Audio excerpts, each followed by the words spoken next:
Assalamualaikum warahmatullahi wabarakatuh. Salam sejahtera bagi kita semua. Saya Rita Susanti dengan NIM 040 akan mempresentasikan bab 2 dari proposal skripsi saya yang berjudul Klasifikasi Sentimen Publik terhadap proses vaksinasi COVID-19 di Indonesia dengan metode naive Bayes dan support vector machine.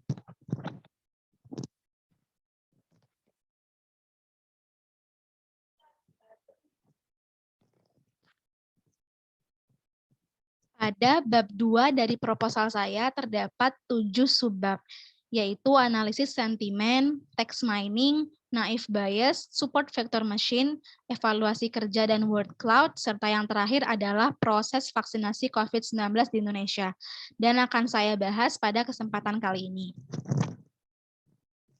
Yang pertama, analisis sentimen.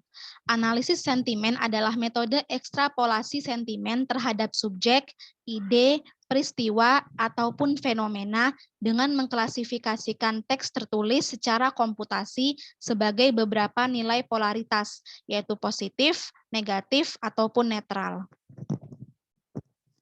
Analisis sentimen merupakan penerapan dari metode Natural Language Processing atau NLP yang berfokus pada identifikasi ekspresi yang mencerminkan sikap seseorang berdasarkan pendapatnya.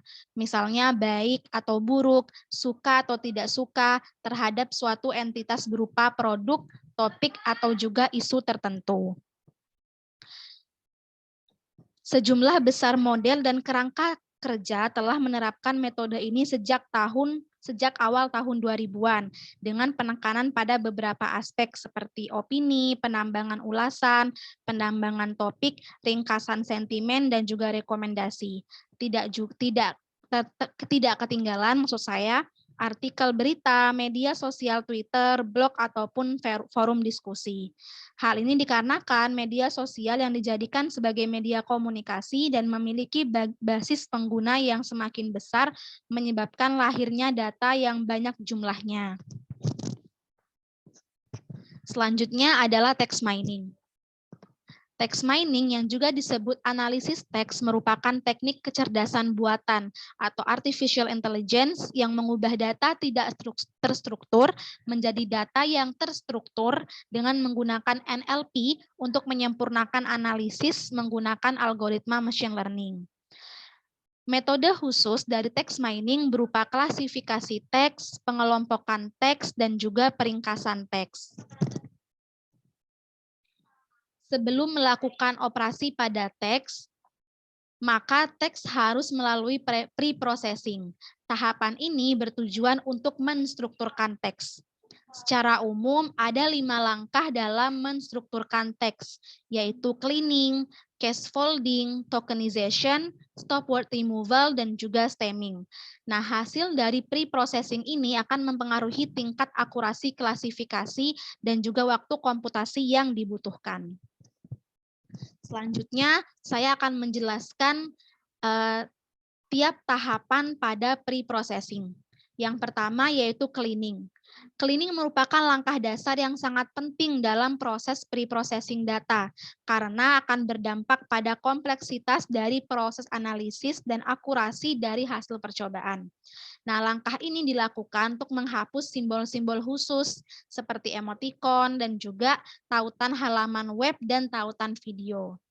Kemudian selanjutnya adalah casefolding. Sebuah dokumen tentunya akan menggunakan huruf kapital ataupun sejenisnya yang terkadang meskipun katanya adalah kata yang sama, tetapi jika huruf yang digunakan berbeda, misalnya yang satu kapital, yang satu kecil, maka dia akan tidak akan memiliki kesamaan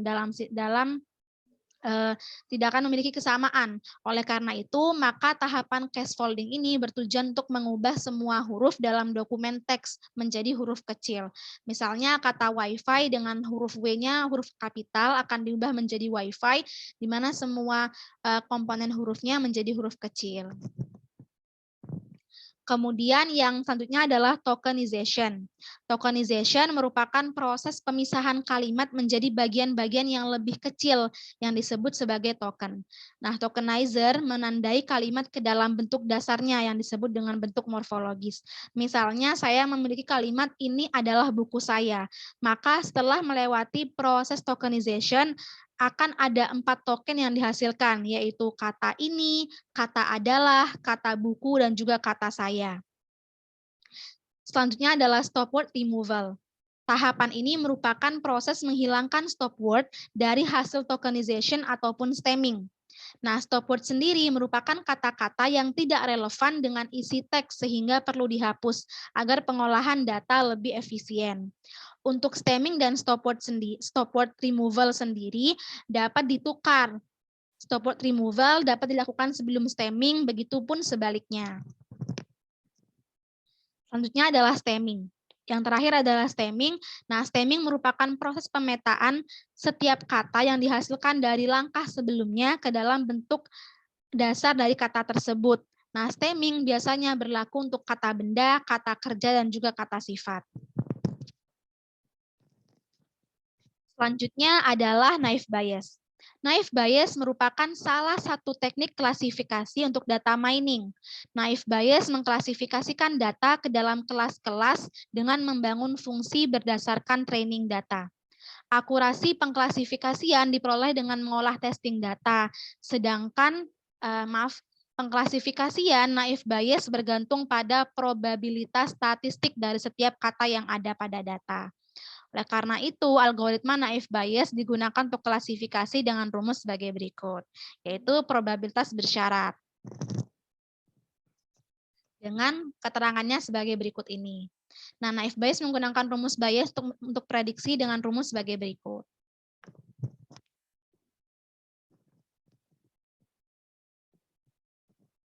Misalnya, jika hujan dan ingin tahu apakah akan turun salju, maka rumus yang digunakan akan seperti ini. Peluang salju syarat hujan sama dengan peluang hujan syarat salju dikali peluang salju per peluang hujan. Selanjutnya adalah support vector machine. SVM adalah salah satu metode supervised learning yang membagi data ke dalam kelas-kelas berdasarkan jarak antara hyperplane dengan titik setiap data berada. Hyperplane dalam SVM didefinisikan sebagai fungsi pemisah antara dua kelas seperti yang diilustrasikan pada gambar berikut ini. Pada gambar di samping ya. Nah, SVM digunakan untuk menemukan hyperplane optimal berdasarkan margin yang maksimum. Nah, margin sendiri merupakan jarak antara titik data yang masuk ke dalam kelas positif dan titik data yang masuk ke dalam kelas negatif terdekat di sekitar hyperplane. Nah, hyperplane sebagai ide dari SVM berasal dari persamaan garis lurus pada suatu bidang data, dengan A adalah slope atau gradient dan B adalah intercept dengan rumus sebagai berikut. Kemudian jika X disebut sebagai X1 dan Y disebut sebagai X2, maka persamaannya akan berubah seperti berikut. Nah, jika kita mendefinisikan vektor dua dimensi sebagai X tebal isinya adalah X1, X2 dan Y tebal isinya A, min 1, maka persamaannya akan seperti ini. Dalam implementasinya, W tebal merupakan vektor normal berukuran M kali 1, sedangkan X tebal merupakan data input yang nantinya diasosiasikan dengan Y. Nah, berdasarkan persamaan 2.6 tadi, maka aturan keputusan untuk persoalan klasifikasi biner dengan SVM didefinisikan sebagai berikut. Nah, persamaan 2.7 tersebut yang dikenal sebagai fungsi keputusan dalam menentukan klasifikasi pada data input. Nah, SVM digunakan untuk menemukan fungsi keputusan terbaik dengan menentukan hyperplane optimal berdasarkan margin yang maksimum. Nah, berdasarkan margin, fungsi keputusan yang terbentuk untuk klasifikasi biner sebagai berikut. Berdasarkan persamaan tersebut, ditetapkan bahwa W tebal dikali X tebal I plus B sama dengan 1 sebagai bidang pembatas pertama yang membatasi kelas positif. Sedangkan W tebal dikali X tebal I plus B sama dengan min 1 ditetapkan sebagai bidang pembatas kedua yang membatasi kelas negatif. Sehingga diperoleh persamaan sebagai berikut. Dan gambar di samping adalah ilustrasi fungsi keputusan. Perhitungan margin dilakukan dengan memproyeksikan titik data yang masuk ke dalam kelas positif dan titik data yang masuk ke dalam kelas negatif. Nah, secara matematis sebagai berikut ini. Persamaan tersebut dengan kasus khusus yaitu X berada di ujung margin, maka akan diperoleh persamaan sebagai berikut. Dengan cara yang sama juga diperoleh persamaan lain untuk menyelesaikan persamaan 2.10 sebagai berikut. Nah, persamaan tersebut kemudian disubstitusikan ke dalam persamaan 2.10 sehingga diperoleh persamaan akhir untuk margin P adalah sebagai berikut. Nah, margin pada persamaan kemudian dimaksimumkan dengan memenuhi constraint pada persamaan tersebut. Dengan menggunakan metode Lagrange multiplier dihasilkan persamaan 2.14 berikut ini. Selanjutnya, untuk menghitung nilai AI yang merupakan koefisien Lagrange, maka dilakukan perhitungan L optimum dengan meminimumkan L terhadap W tebal dan B. Berikut ini merupakan turunan parsial L terhadap W tebal dan B. Dan juga turunan parsial L terhadap B. Hasil minimum L terhadap B tidak dapat ditemukan seperti persamaan 2.16, sehingga dilakukanlah substitusi W tebal pada persamaan 2.15 ke dalam persamaan 2.14, sehingga diperoleh persamaan berikut. Nah, persamaan tersebut menyebabkan suku terakhir dari persamaan 2.17 menjadi 0, sehingga diperolehlah persamaan 2.18 sebagai berikut ini. Persamaan tersebut akan menghasilkan nilai untuk koefisien Lagrange AI untuk setiap dokumen. Dokumen dengan AI lebih dari 0 adalah support vektor, sedangkan dokumen yang tidak memiliki support vektor akan bernilai AI sama dengan 0. Oleh karena itu, fungsi keputusan yang dihasilkan hanya dipengaruhi oleh support vektor. Nilai AI yang telah diketahui selanjutnya akan digunakan untuk menghitung W tebal menggunakan persamaan 2.15. Dan diperoleh perhitungan nilai B dengan persamaan sebagai berikut. Setelah mendapatkan nilai W tebal dan B, diperoleh fungsi keputusan yang menentukan kelas klasifikasi untuk data input sebagai berikut.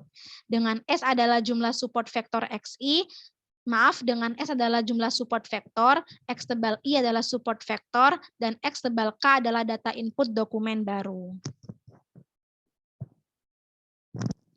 Selanjutnya adalah evaluasi kerja. Yang pertama yaitu K-fold cross-validation. K-fold cross-validation merupakan proses mempartisi data menjadi data training dan data testing beberapa kali dan menjalankan model pada masing-masing proses partisi. Dalam implementasinya, menggunakan K sebanyak 10 atau 10-fold cross-validation merupakan proses yang umum digunakan, namun rumit secara komputasi dan dibandingkan partisi tunggal. Selanjutnya adalah kurva Receiver Operating Characteristic atau ROC. Merupakan plot grafis yang menggambarkan kinerja dari klasifikasi biner dengan ambang batas diskriminan yang bervariasi. Kurva ROC dibuat dengan membuat plot true positive rate terhadap false positive rate pada berbagai nilai ambang. Berikut ini adalah visualisasi dari confusion matrix untuk memahami berbagai rumus akurasi. Jadi misalnya data aktualnya itu sentimennya positif dan prediksinya juga positif, maka dia akan menjadi true positif. Tetapi jika data aktualnya sentimennya negatif, tetapi ternyata prediksinya positif, maka dia akan menjadi false positif. Begitu pula dengan false negatif dan true negatif. Akurasi adalah jumlah titik data yang dihasilkan dengan benar menggunakan formula sebagai berikut. Sedangkan sensitivity atau yang biasa disebut juga dengan true positive rate atau recall rate merupakan ukuran seberapa baik algoritma klasifikasi dalam mengklasifikasikan titik data di kelas positif dengan rumus sebagai berikut. Nah, sedangkan specificity yang disebut juga true negative rate merupakan ukuran seberapa baik algoritma klasifikasi dalam mengklasifikasikan titik data di kelas negatif dengan rumus sebagai berikut. Nah, kurva ROC juga ditentukan dengan nilai F1 score dan false positive rate dengan rumus sebagai berikut. Dengan rumus precision sebagai berikut. Nah, kurva ROC diilustrasikan pada gambar di samping. Selanjutnya adalah word cloud. Secara umum, word cloud adalah visualisasi data yang berdasarkan pada frekuensi munculnya kata pada data. Kata-kata tersebut diawali dengan berbagai ukuran huruf pada word cloud. Ukuran huruf tersebut menyesuaikan frekuensi dari kata yang bersangkutan. Dengan demikian, dapat disimpulkan bahwa semakin besar ukuran huruf sebuah kata pada word cloud, maka semakin tinggi frekuensi kata tersebut muncul di data. Gambar di samping merupakan contoh dari word cloud. Maaf. Selanjutnya yang terakhir yaitu proses vaksinasi COVID-19 di Indonesia. Pandemi COVID-19 terus mengalami perkembangan yang pesat dan tidak mudah untuk dikontrol. Oleh karena itu, tidak ada pengobatan yang efektif dalam menangani pandemi COVID-19 kecuali vaksinasi skala besar yang memungkinkan kembali ke kehidupan normal.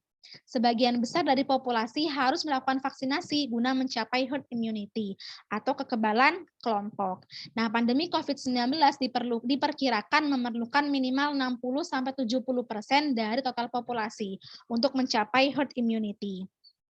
Oleh karena itu, pemerintah menerapkan berbagai peraturan dan strategi untuk bisa mencapai tujuan tersebut. Nah, salah satunya pemerintah melibatkan berbagai pihak untuk bekerja sama dalam menyalurkan vaksin kepada masyarakat dengan cepat. Salah satunya dengan melibatkan unit medis dari TNI, Polri, dan juga berbagai sektor swasta, seperti Grab dan Good Doctor.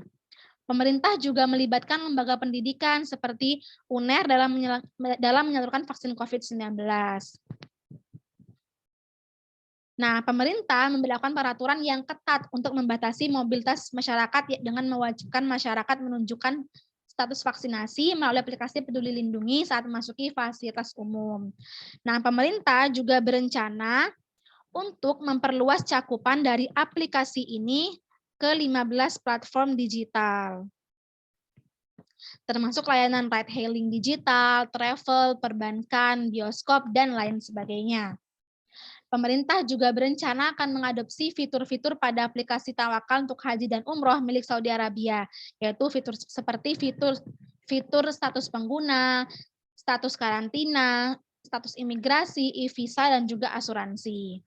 Nah, rencana perluasan fitur pada aplikasi Peduli Lindungi ini akan sangat berguna untuk screening dan mengantisipasi turis asing yang memasuki wilayah Indonesia.